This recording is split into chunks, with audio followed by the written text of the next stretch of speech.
Hello dear friends, কেমন আছো সবাই? আমার নতুন ভিডিওতে আবারও সবাইকে স্বাগত জানাই। আজ আমি তোমাদেরকে বলবো ওনম সম্পর্কে। ওনম কি এবং এটি কোথায় অনুষ্ঠিত হয় এবং কেন অনুষ্ঠিত হয়? চলো ভিডিওটি শুরু করা যাক। আমরা জানি ভারতবর্ষ হলো উৎসবের দেশ। ভারতবর্ষ যেমন অনেকগুলো রাজ্য নিয়ে গঠিত, তেমনি বিভিন্ন রাজ্যে বিভিন্ন ভাষা এবং উৎসব প্রচলিত রয়েছে। তার মধ্যে একটি হলো ওনাম।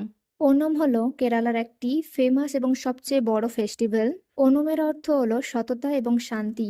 ওনম প্রধানত মালায়ালামের চিঙ্গাম মাস অর্থাৎ আগস্ট এবং সেপ্টেম্বরে অনুষ্ঠিত হয়। ওনম প্রধানত 10 দিন ধরে হয়ে থাকে। রাজা মহাবলীর নাম অনুসারে এই ওনম অনুষ্ঠিত হয়। জানা যায় কয়েকশো বছর আগেই রাজা মহাবলী কেরালা শাসন করেছিলেন।